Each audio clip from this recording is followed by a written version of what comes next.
Français. Ok. Bon, bonjour à tous. Merci d'être là, d'assister à cette session.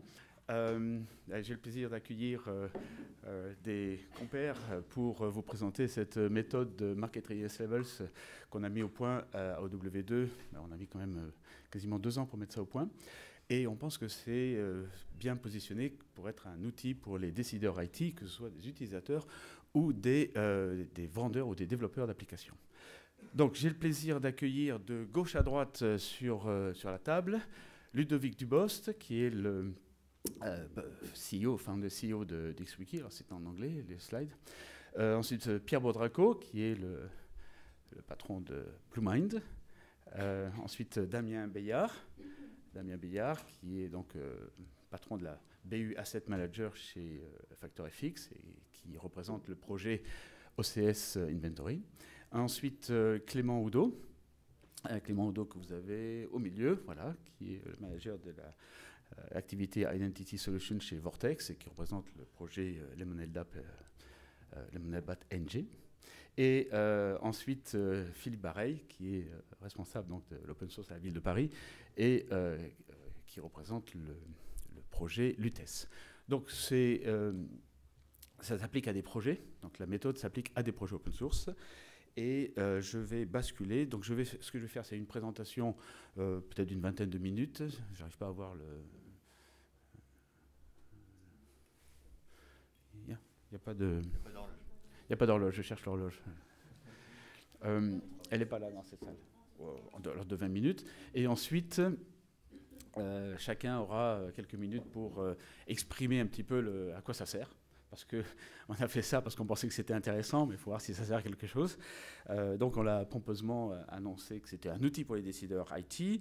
Dans la présentation et la technique est de notre côté aujourd'hui. Dans la présentation, on présente ça aussi comme une méthode pour améliorer la productivité des projets et surtout leur potentiel marché. Les Market Readiness Levels, le titre même évoque quelque chose que vous connaissez peut-être, à savoir les Technology Readiness Levels, qui est une sorte de méthode d'évaluation mise en place par la NASA et qui a été reprise par le Department of Energy et le département de la Défense aux États-Unis.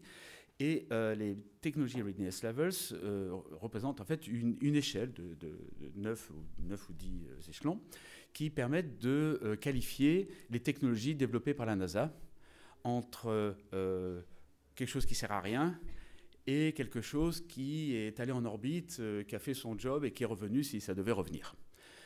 Et entre le bas niveau, à savoir les algorithmes ont été validés, et le haut niveau, les missions ont été accomplies, il y a des échelons intermédiaires tels que on a fait un prototype, on a testé le prototype en laboratoire, on a testé le prototype en grandeur réelle, etc. Donc c'est une échelle de maturation de la technologie. On s'est inspiré de ça pour qualifier les projets open source. Pourquoi est-ce qu'on a eu envie de faire ça? C'est parce que on pense que les utilisateurs qui choisissent des projets open source ne veulent pas forcément du code, mais veulent des produits. Or, quand on télécharge, qu'on utilise simplement une librairie ou quelque chose de très ponctuel, et qu'on est informaticien soi-même, le code suffit, on sait s'en servir. Par contre, avec l'évolution de l'open source vers toutes les couches hautes même du système d'information, l'open source s'adresse de plus en plus à des non-informaticiens. Donc des applications métiers, des applications de gestion, sont utilisées non pas par des informaticiens qui développent des applications, mais par des managers ou des gens dans le cadre de leur métier. Ça, c'est une évolution.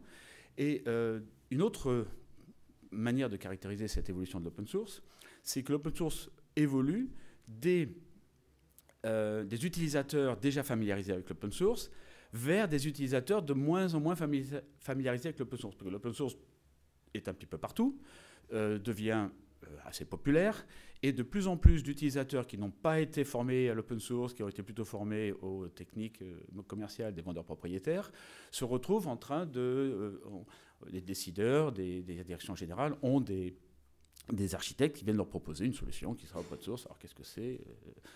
C'est pas un grand nom connu de l'informatique. Qu'est-ce que c'est que ce truc? C'est communautaire ou c'est pas, voilà.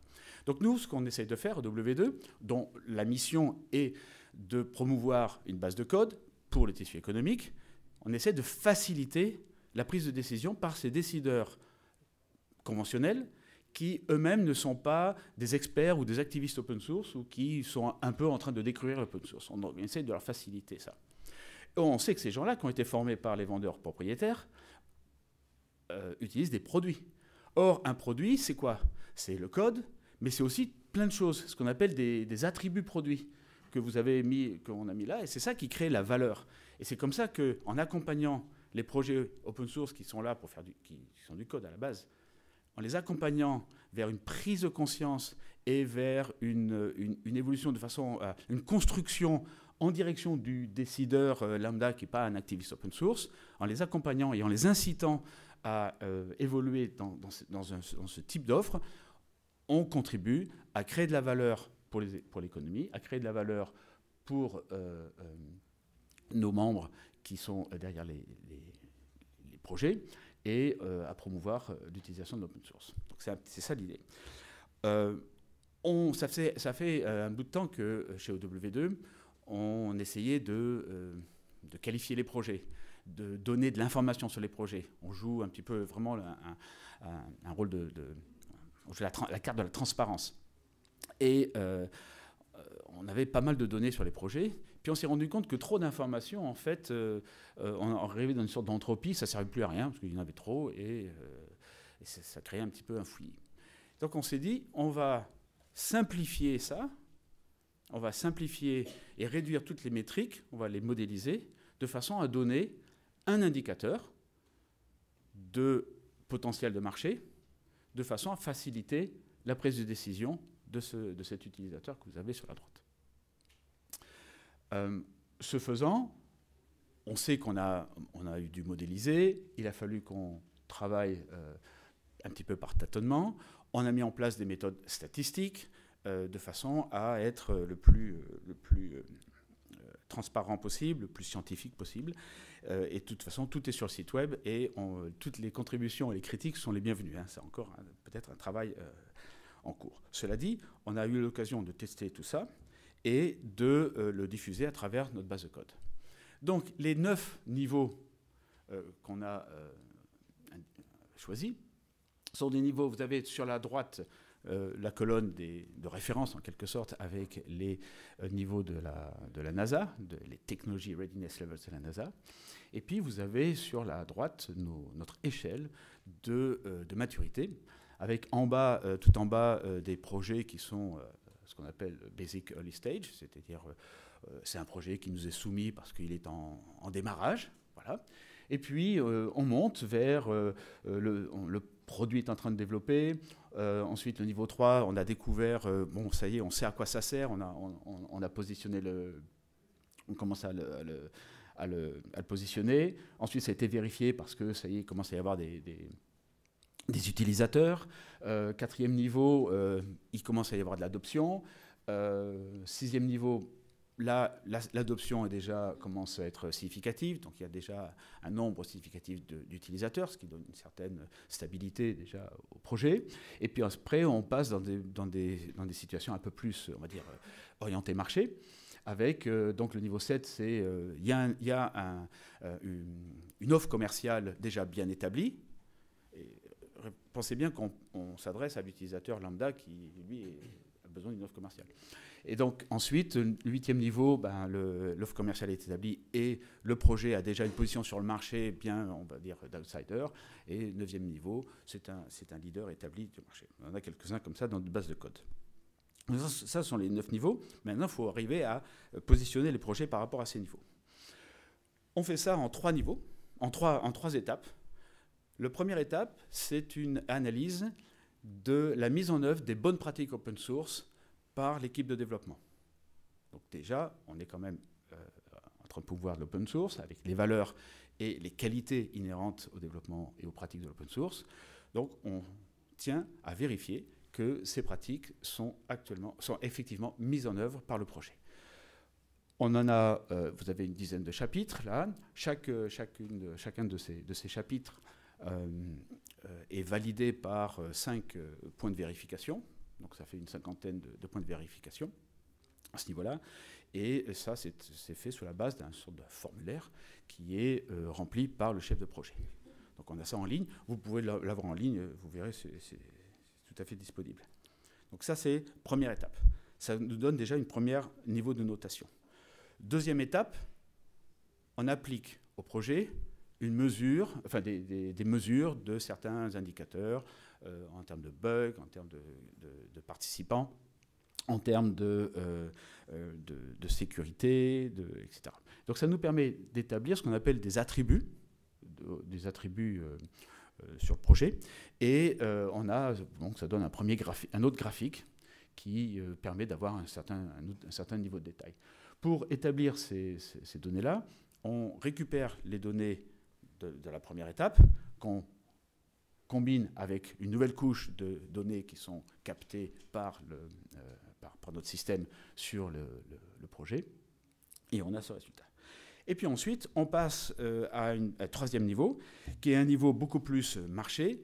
Et là, on identifie environ quarantaine de situations de marché, selon 7 grands chapitres. Et on essaye en discutant, alors là c'est plutôt un entretien d'experts avec les chefs de projet ou les responsables de l'entreprise pour qualifier le positionnement un peu plutôt marché ou business, enfin le potentiel commercial ou la situation commerciale de ce projet. Et une fois qu'on a ça, tout ça se combine de façon à calculer un score, un indice, qui arrive à une seule échelle. Donc on laisse quand même en accès transparent les étapes intermédiaires, parce que ça a une certaine information, et on arrive au score quand même final, qui est celui qui correspond. Alors, quand on a commencé à bêta-tester ça sur une demi-douzaine de projets, on avait un petit peu peur d'avoir une méthode qui nous donnerait des résultats complètement aberrants, et finalement, non, on a trouvé que ça convergeait. Alors, ce qu'il faut savoir, c'est que j'ai parlé de méthodes statistiques. Les méthodes statistiques ont des écarts, etc. Et on applique quand même des valeurs qui sont calibrées en fonction de la base de code OW2. Donc, ce que je veux dire, c'est que cette méthode-là ne pourrait pas être appliquée en l'état au repository GitHub, par exemple. Il faudrait trouver des écarts types des min-max qui soient un petit peu différents. Mais ça permet quand même, dans notre monde, dans le monde de W2, d'avoir cette qualification qu'on est capable de justifier, de légitimer, et que là, on a appliqué à 20-25 projets de notre base de code. Donc, vous les avez tous ici. Ce qui manque, c'est pour une raison, parce que on est en retard. Il a fallu qu'on prépare cette exposition. Donc, par exemple, c'est en cours. Mais bon, on est en train de faire ça.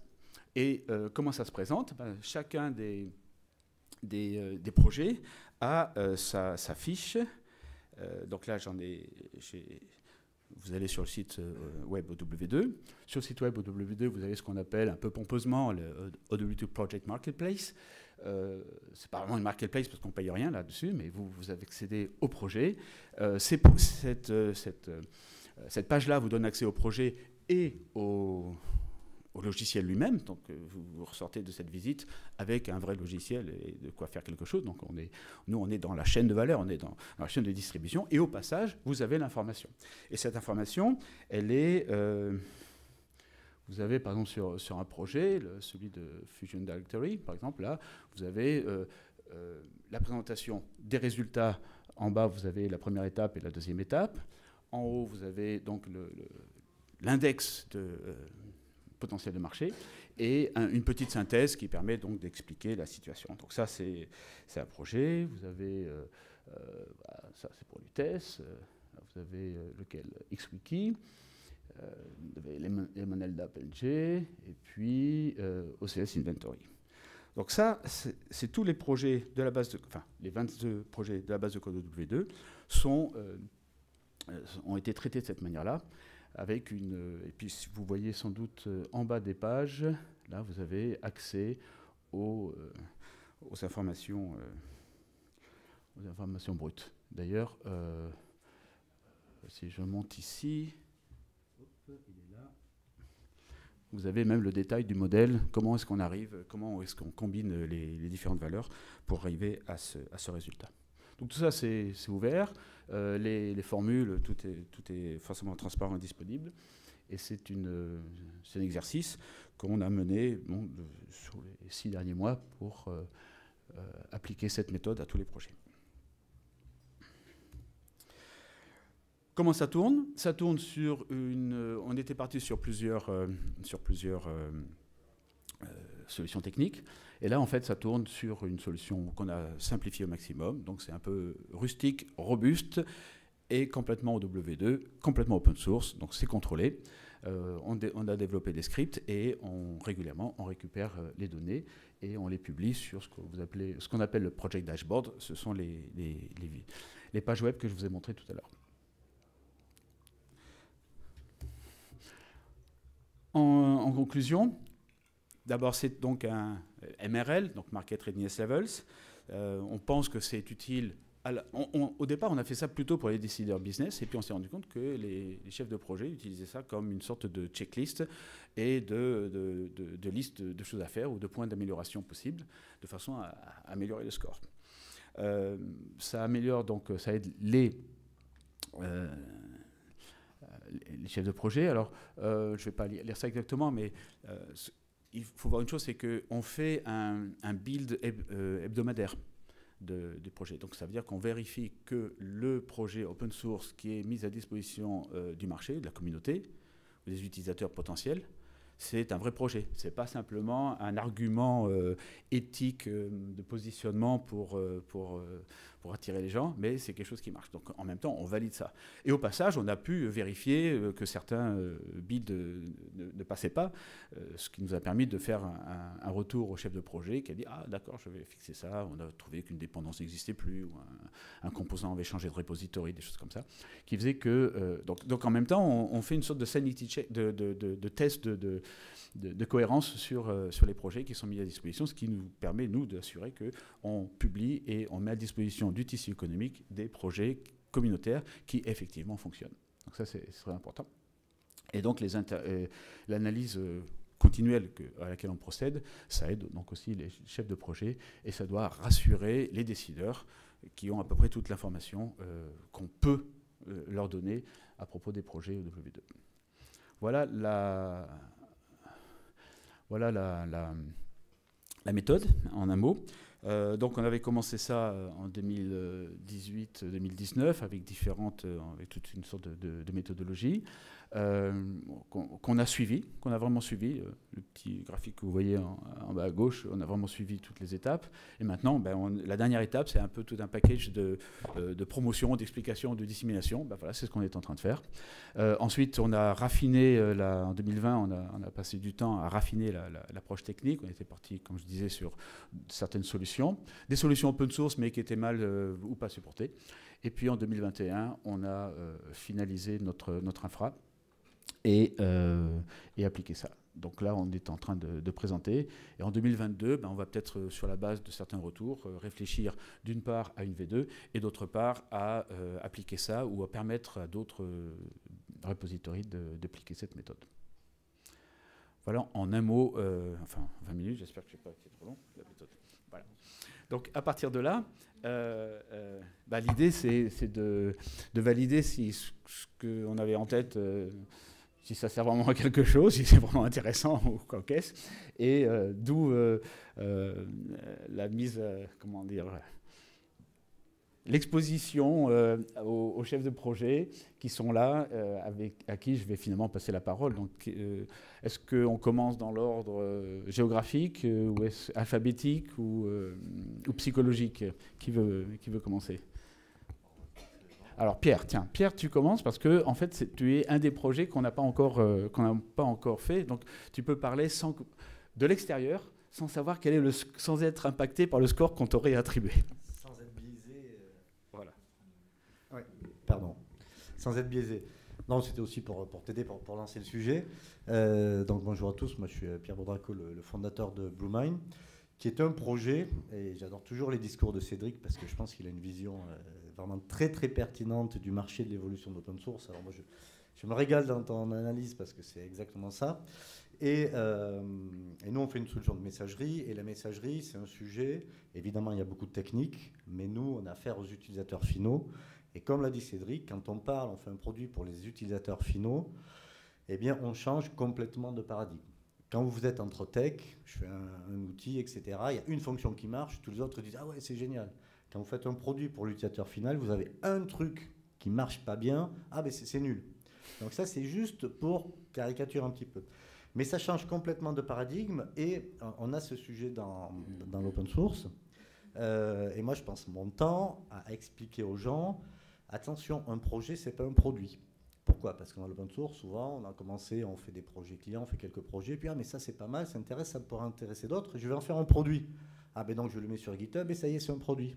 Eh bien non, parce que la différence entre un projet fait pour un client et un produit, mais c'est exposant 10, c'est-à-dire que la ligne de code écrite pour un produit, elle coûte 100 fois le prix de la ligne de code écrite pour un projet. Cédric a listé toute une partie de tâches, les tests, les QA, la réversibilité, les upgraders, la doc à jour, qui sont le vrai travail d'un éditeur, et qui est ce que apporte l'éditeur, le fonctionnement sur X plateforme, etc., et qui est très souvent pas forcément compris ou vu, des fois par les clients, mais notamment dans certaines sphères open source. Ils disaient, ben non, mais moi, l'open source, c'est que du service, pourquoi il faut travailler avec des éditeurs, je veux garder ma liberté, etc. etc. Ça, c'est souvent vrai sur le middleware, les plateformes où on contribue. Je pense que tous ici, on fait des produits plutôt pour utilisateurs finaux, alors peut-être un peu moins Clément, mais encore avec mon LDAP. Mais nous, on contribue tous à des souches techniques, des composants, etc. Par contre, le produit pour l'utilisateur final, c'est vraiment différent. C'est là où on rentre dans la partie éditeur. Et ce que je dis tout ça, c'est que c'est vraiment très bien d'avoir une méthodologie qui, en fait, exprime un petit peu, pour moi aussi, les différences ou toutes les étapes entre j'ai un bout de code et j'ai un produit. Enfin, le bout de code, c'est pas péjoratif, où j'ai fait un projet. Voilà. Et toutes ces étapes-là, qui valident, voilà, il y a tout un tas de tâches. Moi, souvent, dans mes presses, pareil, je dis, voilà la vision client, c'est une nouvelle feature, et puis je veux du support. Voilà, toutes les tâches que doit faire un éditeur. Et c'est pareil, il y en a même encore plus que ça. Et donc, je trouve que ça, c'est très bien pour le faire comprendre. Un, pour le matérialiser. Et puis deux, pour permettre de vraiment juger la différence entre ça, c'est un produit ou c'est quelque chose qui va vers un produit. Déjà, de passer à plusieurs clients, c'est pas la même chose que j'ai fait un truc qui tourne chez moi. Et pareil, les développeurs, la différence aussi, c'est bon, j'ai testé, ça marche chez moi. Ça, c'est très bien dans un mode projet. Dans un mode produit, ça, évidemment, ça suffit pas du tout. C'est une différence énorme. Et donc, d'avoir formalisé ça avec une méthode bien réfléchi avec, sur les différents sujets, les différents critères, les différents axes, je trouve que c'est vraiment super utile parce que ça met des mots, ça met du contenu, un process sur matérialiser ce sujet. Et du coup, si ça prend bien, s'il y a pas mal de projets, ça va être un vrai outil pour arriver justement à qualifier. Tiens, j'entends parler de ça, je vois un truc sur GitHub, mais entre ça et un produit, où est-ce que c'est? Et ça, c'est très important lors du choix.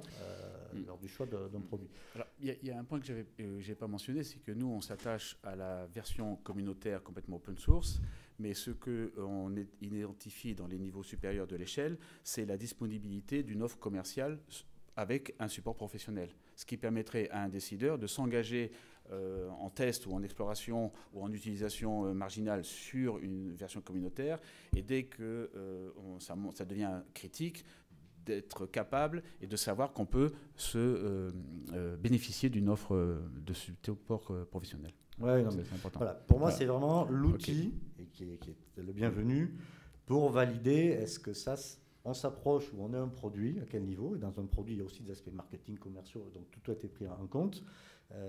Écosystème, partenariat, etc. etc. Ou non, on a un bout de code, c'est bien, mais attention, si je le choisis, ça veut dire que si c'est qu'un bout de code projet, j'ai beaucoup de travail que je devrais faire moi-même parce qu'il n'y a personne d'autre qui le fait dans la gestion, dans le temps, etc.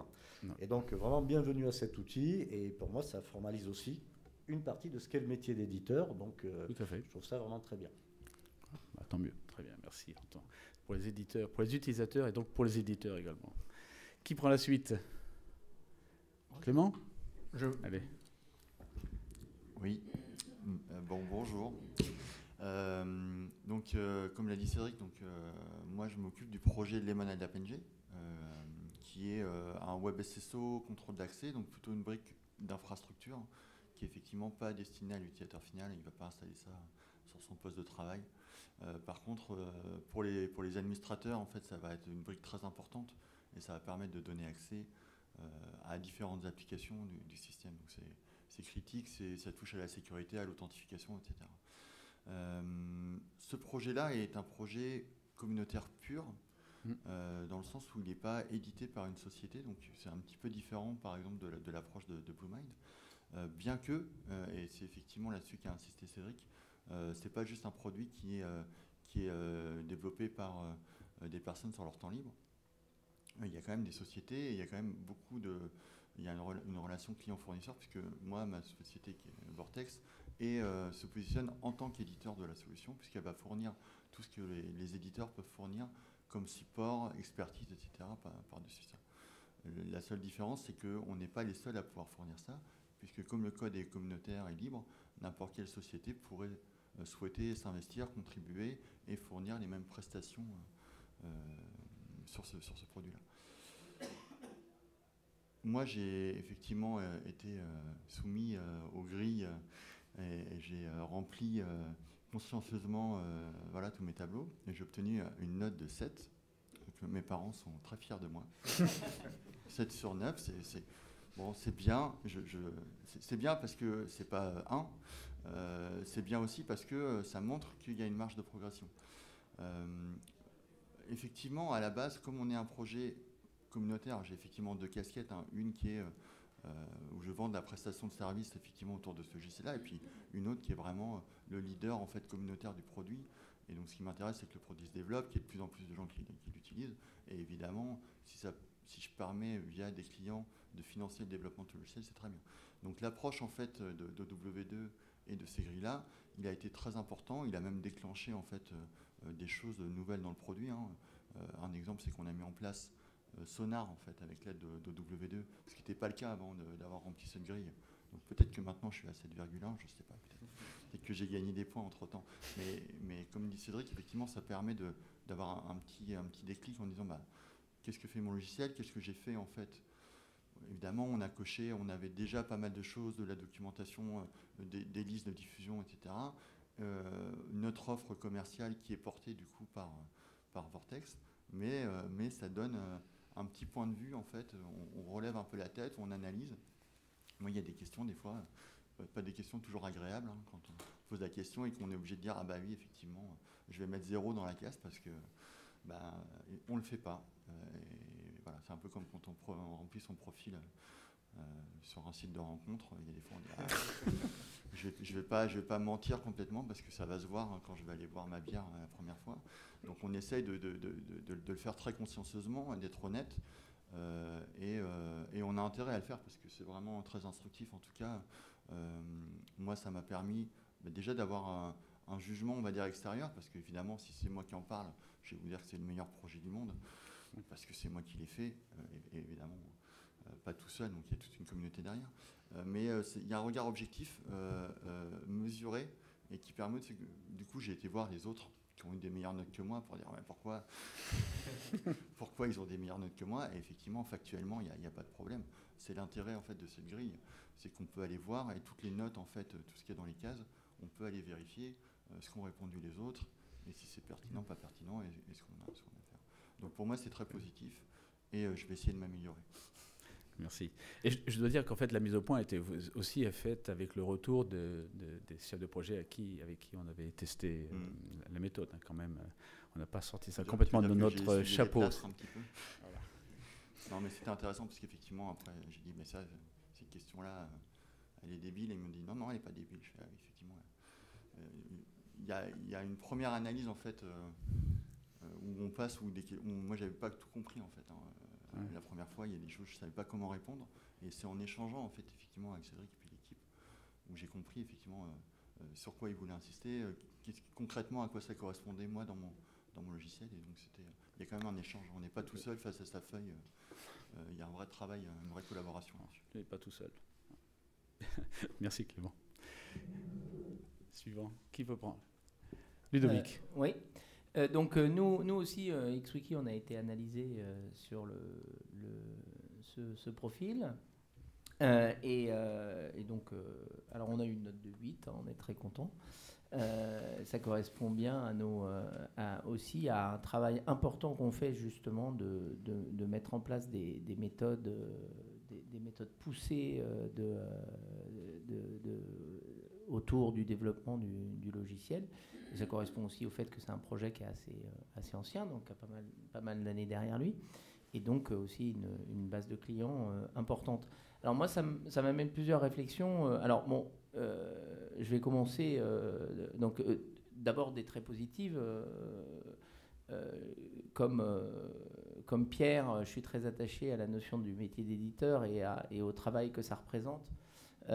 Et donc, je trouve très intéressant que ça montre aussi justement ce travail de maintenance qui est nécessaire et important autour des projets et qui doit aussi amener les clients à bien se rendre compte de ce travail et de l'importance d'avoir aussi une contribution financière à travers les contrats de support, par exemple, que les sociétés proposent sur les projets pour assurer qu'il y a une maintenance de ces projets.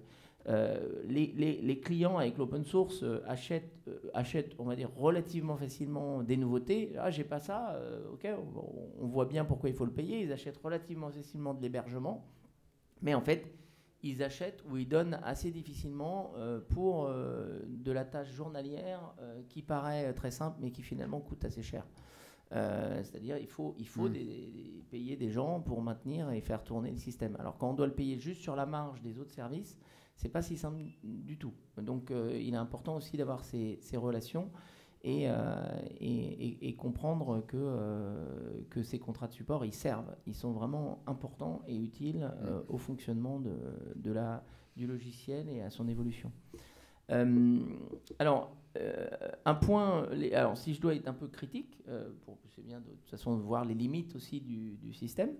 Alors ça mesure pas tout, il faut bien être conscient. Ça par exemple, ça ne traite pas forcément des aspects fonctionnels du logiciel, de comment il se positionne en termes de fonctionnalité. Donc il y a aussi des aspects.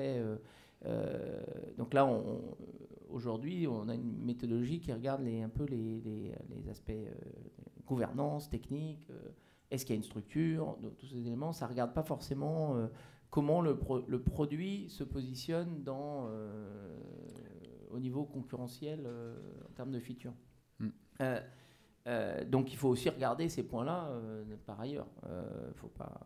C'est pas juste, ça ne va pas juste dire « Ah, c'est super, le produit il est meilleur que le produit du voisin fonctionnellement ».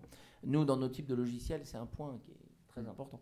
C'est une grosse partie aussi du système de décision. Mais justement, c'est bien que la partie, les parties organisationnelles et de fonctionnement du projet soient prises en compte et pas uniquement des listings de fonctionnalités où on coche des cases, où il y a des gens qui sont très forts pour faire cocher la case, hein, sans que fondamentalement la fonctionnalité soit très utile. On connaît tous les appels d'offres où on demande 27 fonctionnalités et on coche les cases, mais en fait personne n'a vraiment regardé si elle marche. On a dit on l'a, oui, mais bon après quand on essaie de la mettre en œuvre, on se rend compte que donc entre le moment, les cases à cocher et le truc résultat. Et c'est aussi alors après quand on touche à la méthodologie elle-même du truc. Une des difficultés, et c'est pas facile, c'est que c'est pas facile d'automatiser, de mesurer des choses qui sont pas toujours très mesurables. Et avec des diversités d'outils utilisés pour les outils. Donc, et ça c'est un point. Donc, si un projet n'a pas forcément une bonne note sur une partie, il est important de regarder est-ce que c'est vraiment justifié. C'est-à-dire, il peut y avoir aussi des raisons techniques qui font qu'on n'a pas réussi à bien mesurer cette partie-là. Donc, alors, moi, justement, en regardant nos notes, j'ai vu que sur qualité, on avait 2 sur 5.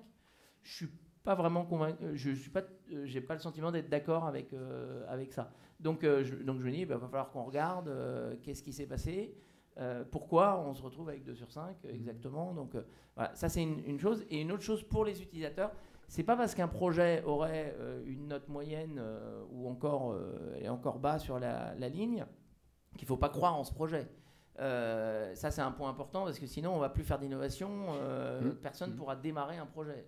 Forcément les nouveaux projets ils vont être plus bas sur la chaîne et le client doit aussi se rendre compte que parfois le passage on va dire d'un 4 sur l'échelle à 7 ou à 6 il n'est pas si cher que ça. C'est-à-dire si vous apportez un peu de moyens à l'équipe du projet, va y avoir un boost pour que le projet monte sur la chaîne. Donc il ne faut pas hésiter. C'est-à-dire que c'est à la rigueur, en tant qu'utilisateur, si vous trouvez que finalement sur ce plan-là, effectivement, il n'a pas l'air aussi fort, mais nous, c'est important pour nous, venez investir, venez apporter des moyens à ce projet, si fonctionnellement, c'est le projet dont vous avez besoin, par exemple. Venez lui donner les moyens à la communauté et aux entreprises qui le portent de s'améliorer. Nous, c'est à travers des clients qui nous demandent, qui nous font remplir des questionnaires de sécurité, par exemple, et qu'on améliore nos pratiques de sécurité, par exemple. Ça nous apporte beaucoup d'informations déjà sur ce qu'on doit faire. Parce que parfois, c'est pas qu'une question pas qu'une question de moyens, pas qu'une question de le faire, c'est aussi une question de savoir exactement ce qui est attendu. Au départ, quand on lance des projets, on ne sait pas tout ce qui est attendu, tout ce qu'il faudrait faire.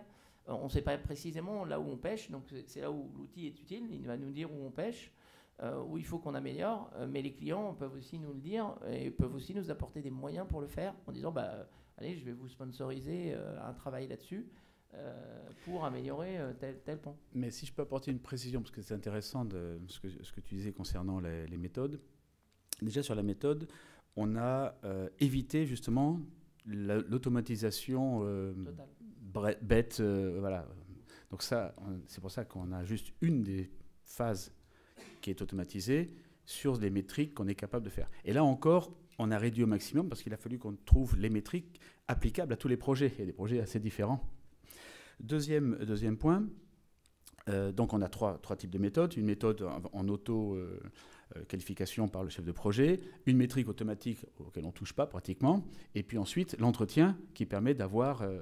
et ensuite, quand on publie, on soumet au chef de projet, au cas où il y a eu une erreur, parce qu'il y a peut-être une métrique qui a été oubliée, ou je ne sais pas, il y a un bug quelque part. Donc on soumet au chef de projet quand même avant publication. Et aussi, il y a cette petite synthèse qui permet aussi d'apporter un bémol et d'expliquer pourquoi, parce que ça peut être, je ne sais pas, un langage où il y a un composant qu'on ne prend pas en compte du tout pour X raisons.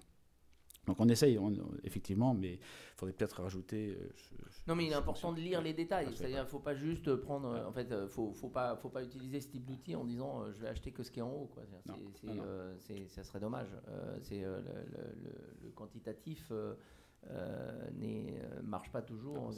On sait que les boîtes qui se gèrent trop en quantitatif, elles vont finir par faire n'importe quoi. Ouais, c'est très important. Bon, on va passer la parole à Damien, par exemple. Oui, bonjour. Merci Ludovic. Donc du coup, nous, l'histoire est un peu similaire à Lemon LDAP par exemple. Donc nous, on a récupéré en fait un projet de la Gendarmerie nationale, donc un projet open source, et il y a 5-6 ans, on a dû l'intégrer dans notre process. Donc on a dû revoir un peu les procédures et les process d'intégration, de développement, donc revoir un peu nos méthodes et s'adapter aux méthodes aussi open source communautaires. Et ce système de notation en fait est assez intéressant parce que ça nous donne aussi une vision un peu plus extérieure de ce qui est à améliorer. La note globale, comme on en parle tout à l'heure, est intéressante, mais moi ce qui m'a plus intéressé, c'est le détail en fait des différentes étapes, des différentes voilà, tout ce qu'on a vu en fait, toutes les étapes, et de voir justement là où la note n'est pas très bonne ou qu'est-ce qu'il y a à améliorer. Parce que quand on est dans ce processus on devient éditeur de la solution, on adapte un petit peu le projet open source à notre méthodologie de développement, mais on oublie des fois peut-être comment les autres de l'extérieur le perçoivent et comment ouvrir en fait les contributions. Donc on a toujours gardé cet aspect communautaire et en tant qu'éditeur, mais c'est important d'avoir cette vue un peu extérieure pour s'améliorer tout simplement. Je rejoins un peu ce qui a déjà été dit, hein, c'est que c'est important d'avoir une vision, c'est important pour la visibilité aussi du projet. Mais surtout, pour nous, en tant que chef de projet éditeur, c'était important de s'améliorer et de voir où est-ce qu'on peut améliorer le projet, que ce soit dans le management, dans les tests. C'est un peu pareil, nous on a eu une mauvaise note par exemple sur les tests parce que les tests sont faits en interne mais ne correspondent pas forcément au système de notation ou sont pas assez publics. Donc c'est quelque chose qu'on va améliorer, essayer de tester pour avoir une meilleure note, mais surtout pour que notre projet soit plus ouvert et voilà. Ok, parfait. Merci Damien. Et donc, je pense que le temps commence à se rétrécir. Donc, encore 5 minutes. Ça veut dire 1 minute pour Philippe Barret et Lutèce et 4 minutes pour la salle. Non, 5 minutes pour vous. Et après, on fait un petit échange. Très bien. Parfait. Très confortable. Donc, je vais essayer de ne pas être trop redondant, ce qui me laisse finalement très peu de choses à dire avec ce qui vient d'être dit à l'instant par mes prédécesseurs. Mais effectivement, nous, on a une approche un tout petit peu différente venant de la ville de Paris. On est éditeur d'une solution modulaire, d'une plateforme modulaire de composants et de services numériques orientés citoyens. On n'a rien à vendre. C'est peut-être aussi ce qui explique une partie de notre note qui n'est pas évidente et qui n'est pas très réjouissante de prime abord. Mais effectivement, on ne vend rien, on n'a pas rien préparé pour être tout à fait marketisé. Maintenant, notre focus, c'est principalement d'alimenter, d'enrichir et d'animer une communauté de contributeurs, d'utilisateurs. Et je comprends tout à fait l'approche, et on avait besoin d'une telle approche professionnelle qui nous permette finalement de concrétiser, de mettre des mots et de matérialiser les endroits où on pouvait pêcher dans notre gestion du logiciel open source. Donc ce logiciel a 20 ans, il a subi et vécu énormément de transformations. Il est tout à fait possible parfois de zapper quelques phases, parfois de tests, parfois d'auto-évaluation, parfois de rationalisation, soit de notre code source, soit de notre gestion, soit de la sécurité. Il y a tout un tas d'aspects que vous avez pu voir dans les slides. Mais au final, nous, ça nous a énormément apporté pour passer justement de ce ressenti. Oui, on voit à peu près où on en est dans notre gestion de projet open source, dans notre façon de faire, même s'il n'est pas marketisé, même s'il n'est pas vendu. C'est quelque chose qui est censé rassurer une communauté et des décideurs IT qui vont aller vérifier un peu le pouls de projet avant de se lancer, donc voir si le projet est soutenu, s'il y a une communauté derrière, si jamais on a besoin d'avoir accès à un support, est-ce qu'il est proposé. Donc c'est tout autant de difficultés, nous, qu'on a à la ville de proposer dans ce cadre-là. On travaille pour la ville de Paris avant tout. On est certes ouvert, on est ouvert aux contributions, etc., mais on cherche à ce que la communauté s'auto-gère au final et puisse venir au support des différents utilisateurs. Donc certes, on n'a pas un aspect support qui est très développé, on le sait. Maintenant, c'est quelque chose sur lequel on aura du mal à s'améliorer si le projet reste en l'état. Donc c'est une étude, un ensemble d'unités de mesure, de valeurs qui nous est très bénéfique parce que comme ça a été dit, tant pis, je vais renfoncer le bouchon, mais on sait exactement sur quels aspects on doit s'améliorer, on peut s'améliorer, mais au final, ça reste une gestion très personnelle et individuelle de choisir sur quelle métrique on a la main, et au final, on choisit un petit peu ses combats. Donc c'est très bien d'avoir une visibilité comme ça sur la maturation, sur toutes les métriques qui ont été mesurées. Il y a une petite difficulté, effectivement, comme le disait Clément, c'est de se dire oui, là je sais que je vais cocher une mauvaise note, je pêche, ça me fait mal de le dire, mais au final, voilà, là j'ai une occasion de l'écrire noir sur blanc que, ok, l'équipe, on a quelque chose à faire de ce côté-là, j'ai aussi une responsabilité pour améliorer cette note à l'avenir, mais ça permet aussi d'alimenter, d'enrichir une roadmap côté éditeur pour améliorer cette note qui est d'ailleurs heureusement justifiée par un petit laïus, par un petit summary qui permet de mieux comprendre la notation et de rassurer un potentiel décideur de choisir telle ou telle solution. Ok, parfait. Merci Philippe.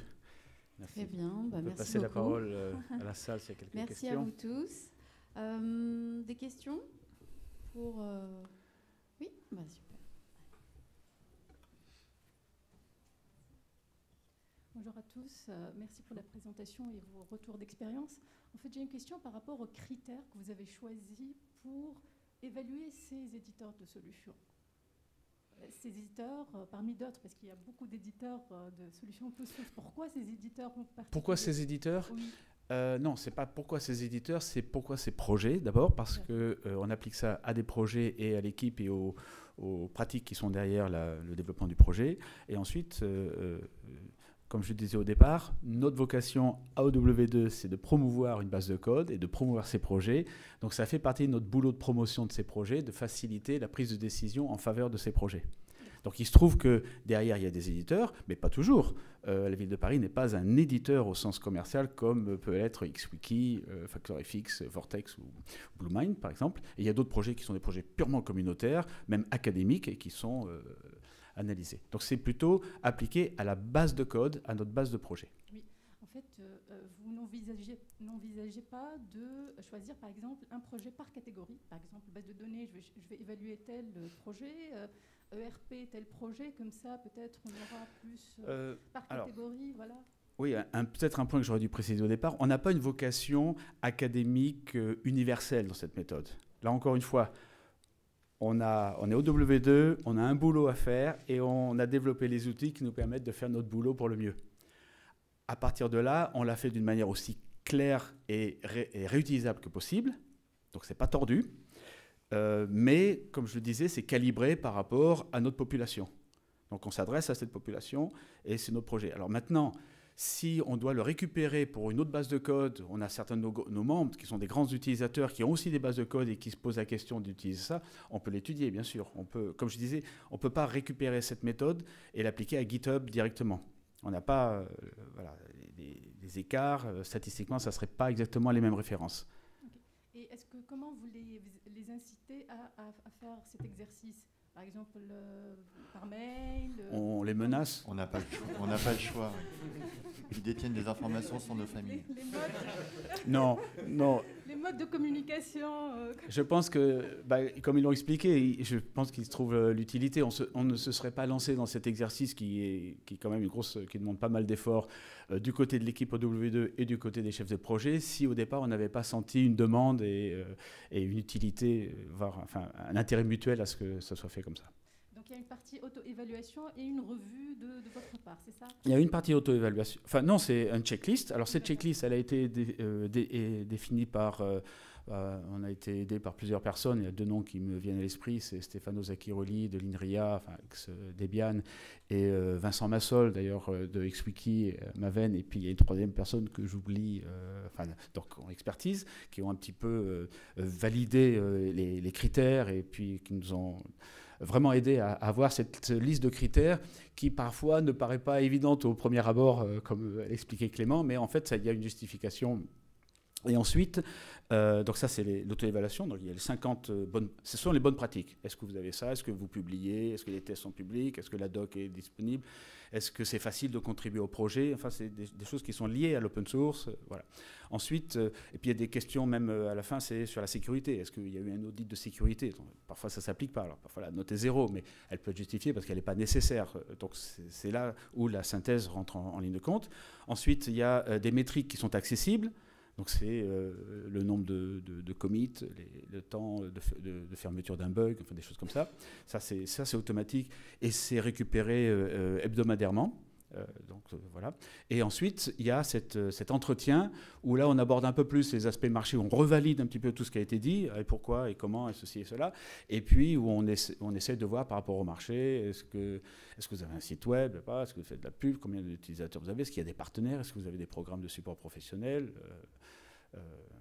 comment vous êtes financé, est-ce qu'il y a un financement, est-ce qu'il y a un risque financier sur le projet. Donc ça c'est plus fait à dire, c'est plus une méthode un petit peu de consulting, d'experts, d'analyse, d'expertise. Et on a quand même donc 3 manières différentes d'éclairer le projet, et justement parce qu'on sait que ce sont des réalités qui sont complexes, qu'on ne peut pas... voilà. Ok, merci beaucoup. Merci. Merci. Y a-t-il d'autres questions?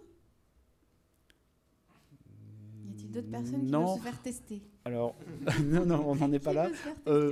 On peut continuer la discussion sur le stand OW2. N'hésitez pas à nous visiter. Et en attendant, donc merci à Ludovic Dubost, Pierre Baudraco de XWiki, Pierre Baudraco de BlueMind, Damien Bayard de FactorFX, Clément Oudot de Vortex et Philippe Barry de la Ville de Paris.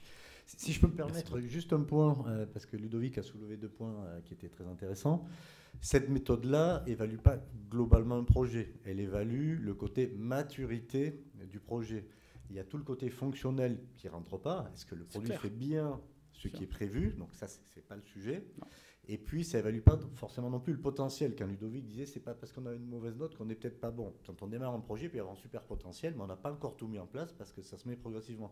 Donc, c'est une méthode qui doit être complémentaire à ce qui est déjà fait habituellement, c'est l'analyse fonctionnelle. Est-ce que ça a l'air de bien répondre aux besoins? Là, ça vient compléter en disant, oui, ça répond aux besoins. Et le projet, il est sérieux. Je ne vais pas au casse-pipe à devoir en fait m'apercevoir que je dois prendre la place de l'éditeur et tout faire à la main parce qu'on m'a vendu des slides et du rêve. Et en fait, derrière... c'est tout à la main. Donc c'est vraiment une méthode complémentaire sur le reste. Tout à fait. Merci Eh bien, pour cette merci, précision. Pierre. Très bien. Bon, je vous laisse aller prendre un café, continuer autour d'un café. Merci beaucoup. Merci.